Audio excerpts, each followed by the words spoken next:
SQL मेरा जो है ओपन करती हूँ। मेरे सिस्टम में है एसक्यूएल सर्वर 2019। इधर क्या आ रहा है, SQL server management studio management 19। मेरे पीसी में 2019 है। आप 2017 कर सकते हो, 2022 कर सकते हो। ओके, ओपन करते समय मेरे केस में ये आ रहा है। मैं अभी फिलहाल इसे कैंसिल करती हूँ। ओके, अब ये पूरा खाली है। फर्स्ट मैं इधर फाइल में गई, edit, view, tools, window, help, different option आ रहे हैं इधर। मैं व्यू में ऑब्जेक्ट एक्सप्लोरर में गई। ओके, यहाँ पे देखो कनेक्ट का एक ऑप्शन आ रहा है और इधर एक प्लग का ऑप्शन आ रहा है। कनेक्ट का ही ऑप्शन है, ऑब्जेक्ट एक्सप्लोरर का टैब है जो कि मुझे व्यू के अंदर से मिल रहा है। मैं इधर कनेक्ट पे गई, डेटाबेस इंजन पे गई। ओके, हमें पहले सर्वर कनेक्ट करना पड़ेगा एसक्यूएल सर्वर यूज करने के लिए। सो सर्वर का नेम मैं यहाँ पे क्या दे सकती हूँ, सर्वर का नेम ऑथेंटिकेशन मांग रहा है। ओके, अब देखो इधर सर्वर टाइप, डेटाबेस इंजन में सर्वर टाइप देना पड़ेगा हमें एसक्यूएल यूज करने के लिए। सो सर्वर का नेम क्या रहेगा, पहले तो server, if we are using local machine then dot SQL express है, लोकल बैकस्लैश एसक्यूएल एक्सप्रेस है, 127.0.0.1 ब्लैक स्लैश एसक्यूएल सर्वर, हमारा मशीन का name black slash SQL server, IP address black slash SQL server. अगर हम local machine use कर रहे हैं तो हमारे पास इतने ऑप्शन रहेंगे सर्वर के लिए। ओके, सो मैं इनमें से कौन सा भी इधर लेती हूँ। अभी मैं फिलहाल मेरा पीसी का name Pramod black slash SQL server में यूज करती हूँ। और इधर ऑथेंटिकेशन में वो दो मांग रहा है, विंडोज ए और एक एसक्यूएल सर्वर ऑथेंटिफिकेशन ये मांग रहा है।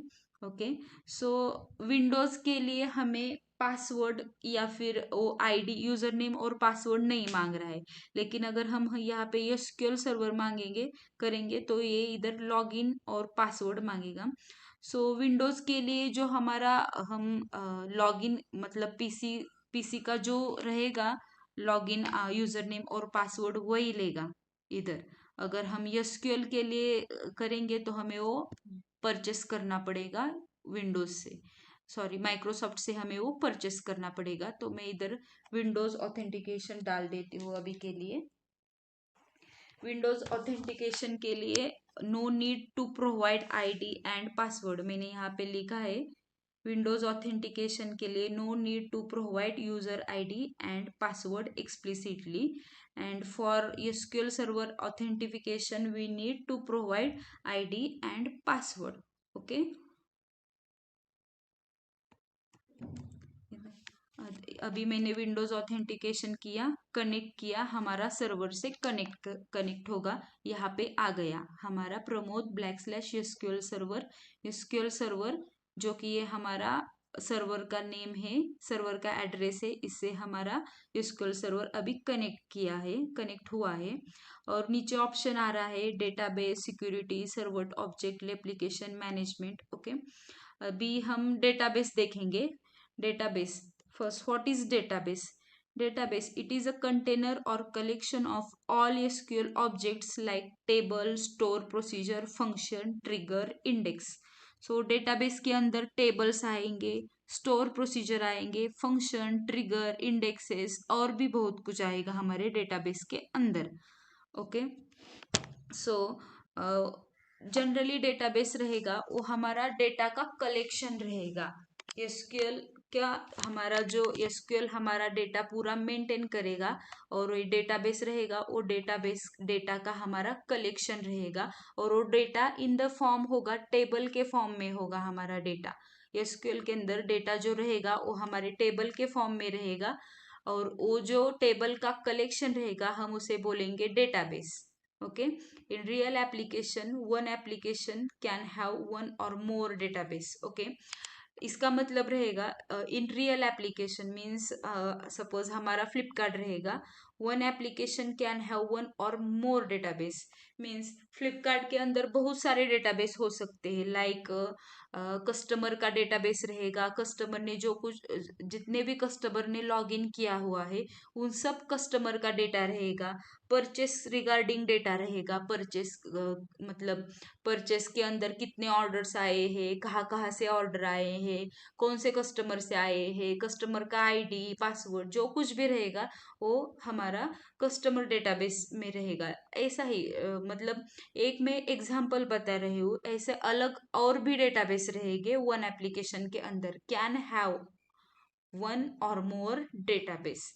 Okay, if when we install SQL server, it automatically provides system database, built-in database, predefined database. Okay, इसको हम पहले समझते हैं। When we install SQL server, it automatically provide system database. Means क्या, हम अगर जब SQL इंस्टॉल करेंगे तो हमारा जो सिस्टम रहेगा वो बाय डिफॉल्ट हमारे डेटाबेस प्रोवाइड करेगा, जिसे हम बोलेंगे system database, pre defined database और बिल्ट इन डेटाबेस भी हम इन्हें बोल सकते हैं, जो कि हमें एसक्यूएल इंस्टॉल करने के बाद बाय डिफॉल्ट मिल जाते हैं। उसके अंदर कौन कौन से डेटाबेस आएंगे, इधर मैं डेटाबेस में गई, इधर प्लस का एरो दिख रहा है, मैंने इसे एक्सपांड किया, एक्सपांड प्लस के ऊपर किया, क्लिक किया तो एक्सपांड हो जाएगा, माइनस के ऊपर क्लिक किया तो ये कोलैप्स हो जाएगा। अभी मैंने प्लस के ऊपर किया है, यहाँ पे ऑप्शन दिख रहे हैं सिस्टम डेटाबेस। अगर आपने नया एसक्यूएल सर्वर अभी इंस्टॉल किया है तो आपके केस में ये जो नीचे के डेटाबेस है ये नहीं आएंगे, क्योंकि ये मैंने बनाए हुए हैं मेरे सिस्टम के अंदर, इसलिए ये यहाँ पे दिख रहे हैं। अगर आपने बनाया हुआ आपने नया इंस्टॉल किया है तो आपके केस में ये नहीं आएगा। मैंने इधर सिस्टम डेटाबेस में गई, मैंने इसे एक्सपांड किया, ये देखो यहाँ पे 4 डेटाबेस आ रहा है, master, model, MSDB and temp dB database. Okay, ये जो डेटाबेस है हमें सिस्टम खुद प्रोवाइड कर रहा है, ये हमने बनाए हुए नहीं है, ये इम्प्लिसिटली आए हुए हैं। इसे हम सिस्टम डेटाबेस बोलेंगे या फिर बिल्ट इन डेटाबेस बोलेंगे या फिर प्री डिफाइंड डेटाबेस बोलेंगे। Okay, it first database is master database. So master database क्या है, इस मास्टर डेटाबेस के अंदर मैंने एक्सपांड किया, इसमें अंदर टेबल्स, व्यूज, प्रोग्रामेबिलिटी, स्टोरेज, सिक्योरिटी ये ऑप्शन है। अगर मैं इसे हम इसे एरो से भी ऑपरेट कर सकते हैं। ये मैंने ये एरो बैक अपर ये एक्सपांड करने के लिए या फिर कोलैप्स करने के लिए मैं एरो के सिंबल भी यूज कर सकती हूँ, like next arrow, next next, या फिर back arrow for collapse purpose, next arrow for expand purpose. Okay, so master database पे अंदर क्या आएगा, it contain inbuilt table store procedure to work with SQL, it contain inbuilt table store procedure to work with SQL. इसके अंदर रहेंगे inbuilt table है, system table मैंने expand किया है, इसके अंदर इनबिल्ट टेबल स्टोर प्रोसीजर रहेंगे मास्टर डेटाबेस के अंदर। Programmability, store procedure, system stored procedure, ये देखो इतने सारे हैं, ये इनबिल्ट है, जो हमने बनाए हुए नहीं है, ये सब आएंगे इधर सिस्टम डेटाबेस में आएंगे, ये मास्टर डेटाबेस में है, इनबिल्ट रहता है इसके अंदर सब। Model database means what, it create model folder structure for SQL. अभी सपोज ये मैंने बनाया हुआ डेटाबेस है, मैं इसे एक्सपांड करती हूँ, ये टेबल एक्सपांड किया, ये मैंने बनाए हुए, बाद में बताऊंगी मैं आपको टेबल क्रिएट कैसे करते हैं वगैरह। ये जो इसका जो स्ट्रक्चर दिख रहा है ना आपको, ये ऐसा ही क्यों दिखता है, ये यहाँ पे ही क्यों आता है, ये सब आता है सिस्टम डेटाबेस के मॉडल डेटाबेस के वजह से। Okay, it create model folder structure for SQL object. Third one is TempDB database, temp means what, temporary table database। हम जो भी टेम्पररी पर्पज के लिए टेबल बनाएंगे वो आएंगे हमारे टेम्प डीबी डेटाबेस के अंदर आएंगे। हम जो कुछ भी टेम्पररी पर्पज के लिए बनाएंगे वो आएंगे यहाँ पे टेम्प डीबी डेटाबेस के अंदर, ये भी सिस्टम डिफाइंड डेटाबेस ही है। Okay, and last one is MSDB। MSDB database is what? It is used for service or third party service application. ये MSDB database है, ये third party service based application के लिए यूज करते हैं. ये चारों भी जो डेटाबेस है ये सिस्टम डिफाइंड डेटाबेस है. हम इसके अंदर कुछ कोड लिख नहीं सकते, मतलब लिख नहीं सकते ऐसा नहीं, मतलब वो सिस्टम डिफाइंड है, उसके अंदर चेंज नहीं, मतलब चेंज ना करे तो ही अच्छा रहेगा. वो सिस्टम डिफाइंड है. ओके, हमें जो कुछ भी बनाना है वो हम हमारा नया डेटाबेस बनाएंगे, उसके अंदर हम एक्सप्लिसिटली करेंगे जो कुछ भी. ओके, ये मैंने बनाए हुए डेटाबेस है, मैंने इनके अंदर काम किया है. इस डेटाबेस के अंदर हम नया डेटाबेस बनाएंगे और उसके अंदर जो हमें जो कुछ भी करना है हम उस डेटाबेस के अंदर करेंगे. Okay, user actually database database रहेगा. डेटाबेस भी हम ये सिस्टम डेटाबेस में चार आएंगे. यूजर डिफाइंड डेटाबेस हम कितने भी बना सकते हैं. Okay, user defined database, many of thing in SQL we can achieve in two different way. SQL के अंदर हम दो टाइप से मतलब डेटाबेस बना सकते हैं, by using graphical way and by using query और कमांड. क्वेरी और command we can use for creating database. Database के अंदर जो कुछ भी रहेगा टेबल वगैरह हम दोनों से भी यूज बना सकते हैं, by using graphical way and by using command. Command को हम यहाँ पे एसक्यूएल में क्वेरी बोलेंगे. कमांड प्रोग्रामिंग एसक्यूएल में कमांड को हम क्वेरी बोलेंगे. ओके, मैं इधर एसक्यूएल में गई. मैं अब यहाँ बाय यूजिंग ग्राफिकल वे आपको डेटाबेस कैसा क्रिएट करा, डेटाबेस कैसा बनाते हैं वो दिखाती हूँ. इधर मैं गई हमारे सर्वर के ऊपर, मैंने यहाँ पे राइट क्लिक किया. ओके, अब ये मेरा डेटाबेस कनेक्ट, सॉरी मेरा सर्वर अब कनेक्ट है. मैं इसे डिस्कनेक्ट भी कर सकती हूँ. ये देखो यहाँ पे कनेक्ट डिस्कनेक्ट के ऑप्शन आ रहे हैं और यहाँ पे डिस्कनेक्ट का ये छोटा सा सिंबल भी है. मैंने यहाँ पे डिस्कनेक्ट किया. ओके, अब मैं दोबारा कनेक्ट करती हूँ. Connect database engine SQL server. इधर मैं ए भी यूज कर सकती हूँ, ए भी यूज कर सकती हूँ. हम ये जो एक्सप्रेस आगे जो दिख रहा है ना, ये एसक्यूएल का वर्जन है. Express, SQL express, like SQL express की तरह एसक्यूएल प्रोफेशनल भी है. ये एसक्यूएल एक्सप्रेस जो है ये फ्री है. एसक्यूएल एक्सप्रेस मैंने यहाँ पे कनेक्ट किया, विंडोज ऑथेंटिकेशन कनेक्ट. ओके, ये हमारा सर्वर से कनेक्ट हो गया. राइट क्लिक किया, इधर डिस्कनेक्ट का ऑप्शन है, कनेक्ट का ऑप्शन है, क्यूरी का ऑप्शन है. अगर हम क्यूरी से बनाएंगे तो इधर न्यू क्यूरी किया, न्यू क्यूरी का यहाँ पे भी ऑप्शन है और ये देखो यहाँ पे भी न्यू क्यूरी का ऑप्शन है. मैं यहाँ से भी क्यूरी बना सकती हूँ, यहाँ से भी बना सकती हूँ. ओके, अब मैं डेटाबेस के गई, राइट क्लिक किया, न्यू डेटाबेस. राइट क्लिक करने के बाद यहाँ पे न्यू डेटाबेस का ऑप्शन आ रहा है, दिखा. मैं न्यू डेटाबेस पे यहाँ पे क्लिक किया. अब हमें ये नेम मांग रहा है, मैं किस नाम से डेटाबेस बनाऊं. सपोज मैं 2020 डेटाबेस बोलती हूँ. 2020 डेटाबेस, और इधर वो ओनर बोल रहा है. एसक्यूएल के अंदर ओनर रहेगा जो बाय डिफॉल्ट डीबीओ रहेगा. DBO, what is DBO means what? Database owner. वो बाय डिफॉल्ट डेटाबेस रहेगा एसक्यूएल के अंदर. मुझे ये नेम चाहिए था, मैंने ये नाम डाल दिया. ओनर के लिए मैं यहाँ पे कुछ डालने की जरूरत नहीं, ये डिफॉल्ट डीबीओ ओनर लेगा. ओके, और ये दो फाइल क्रिएट करेगा. यहाँ पे देखो 2020 डेटाबेस 2020 ब्लॉग करके दो फाइल क्रिएट करेगा ये. और ये कहाँ पे फाइल क्रिएट करेगा इसका पाथ दिया है इसने इधर. मैंने पाथ पे गई, कंट्रोल ए किया, कॉपी किया. मुझे देखना है ये कहाँ पे क्रिएट कर रहा है ये फाइल. मैं इधर गई, मैंने इधर सर्च किया. ओके, यहाँ पे गई. ये मैंने बनाए हुए पहले डेटाबेस है इसीलिए ये यहाँ पे आ गया. मैं अब नया डेटाबेस बना रही हूँ जिसका नाम है 2023 डेटाबेस. मैंने यहाँ पे सर्च किया लेकिन मुझे वो डेटाबेस मिल नहीं रहा है क्योंकि मैंने अभी तक क्रिएट नहीं किया. ओके, ये दो फाइल बना रहा है. मैं बताती हूँ इसका इसका मीनिंग भी बताती हूँ. मैंने ये पाथ सिलेक्ट करके रखा है, मैंने क्लिक किया, ओके किया. अब हमारा डेटाबेस बन गया है एसक्यूएल के अंदर। मैं गई यहाँ पे, एक्सपांड किया इसे, एक बार मैंने रिफ्रेश करती हूँ।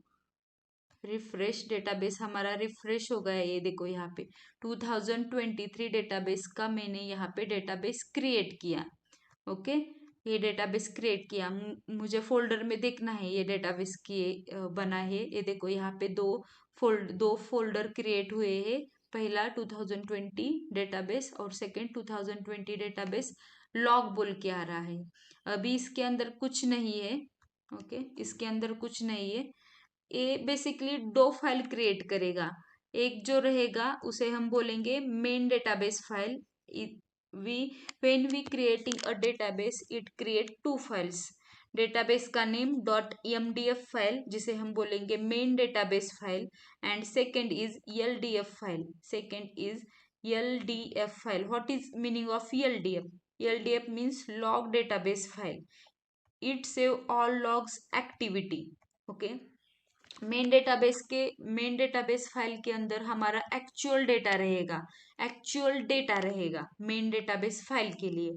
सपोज मुझे सपोज मुझे एक वेबसाइट का एमडीएफ फाइल मिला। मुझे फ्लिपकार्ट का अगर एमडीएफ फाइल भी मिल गया तो उसके अंदर मुझे फ्लिपकार्ट का सब डेटा मिलेगा।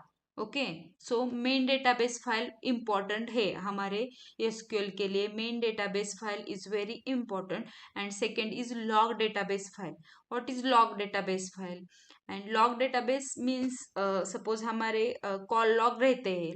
लॉग मीन्स क्या? हमारा डे पूरा एक्टिविटी आता है उसके अंदर। हमने क्या किया, किसको कॉल लगाए, किसको नहीं, वो हमारा एक्टिविटी आता है लॉग डेटाबेस फाइल में। उसका एक्सटेंशन है LDF, dot LDF. Main database file का एक्सटेंशन है dot MDF, main database file. If you want to write query we need to understand command and keyword. Okay, query लिखने के लिए हमें commands और कीवर्ड पता होने चाहिए क्वेरी के लिए। ओके, ये हमारा डेटाबेस अब हमने ग्राफिकल वे से बना हुआ है। अब मैं इसे डिलीट करती हूँ। राइट क्लिक किया, अब मैंने यहाँ पे डिलीट किया, हमारा डेटाबेस डिलीट हो जाएगा। और मैं फोल्डर में गई, ये फोल्डर से भी डिलीट हो गया। ओके, अब मैं आपको बाय क्वेरी वे से बताती हूँ डेटाबेस कैसे बनाते हैं। मैंने यहाँ पे न्यू क्वेरी पे क्लिक किया, ये क्वेरी का पेज आ गया। ये क्वेरी से हम अब डेटाबेस बनाते। मैं अभी इसे क्लोज किया। मैं इधर राइट क्लिक करके डेटाबेस के अंदर, ओके, यहाँ से भी मैं कर सकती हूँ न्यू क्वेरी किया। इधर मैं अब डेटाबेस क्रिएट करूंगी, क्रिएट डेटाबेस, और डेटाबेस का नाम दूंगी मैं 2020 डेटाबेस।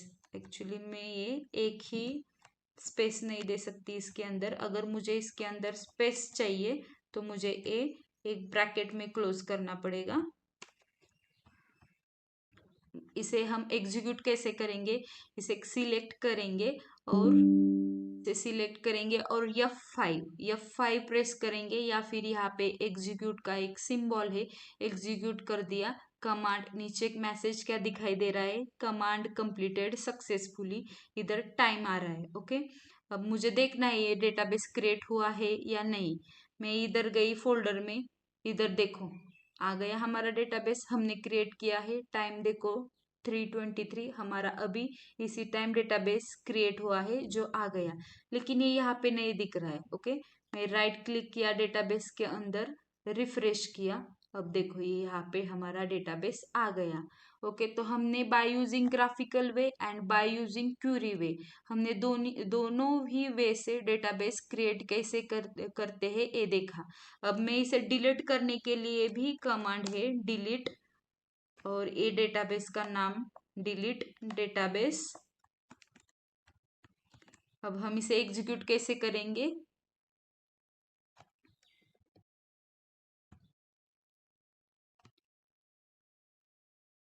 सॉरी, मैंने इधर से डेटाबेस निकाला, F5, सॉरी, हम इधर ड्रॉप करेंगे। Command completed successfully. अब हमारा डेटाबेस यहाँ से रिमूव हो गया। ओके, अब डेटाबेस के अंदर क्या रहेंगे वो हमें चेक करना है। मेरा ये एग्जिस्टिंग डेटाबेस है, मैंने इसे एक्सपांड किया। उसके अंदर टेबल्स रहेंगे, व्यूज रहेंगे, प्रोग्रामेबिलिटी के अंदर हमारा store procedure function, store procedure function ये हम आगे देखेंगे सब। ओके, ये टेबल्स है, मैंने ये बनाए हुए टेबल है, ये एक्सप्लिसिटली टेबल बनाए हुए हैं मैंने। ओके, ये आएगा हमारे यूजर डिफाइंड डेटाबेस के अंदर। सिस्टम डिफाइंड, अगर हम सिस्टम डिफाइंड डेटाबेस में जाएंगे, system defined database master model MSDB टेमडीबी, मैंने मास्टर एक्सपांड किया। मास्टर डेटाबेस में मैंने सपोज मुझे मेरे स्टोर प्रोसीजर देखने हैं जो कि सिस्टम डिफाइंड स्टोर प्रोसीजर है, मैंने एक्सपेंड किया। सिस्टम डिफाइंड स्टोर प्रोसीजर है, देखो ये सब सिस्टम डिफाइंड स्टोर प्रोसीजर है। ओके, हम एरो से भी इसे कोलैप्स एक्सपांड कर सकते हैं।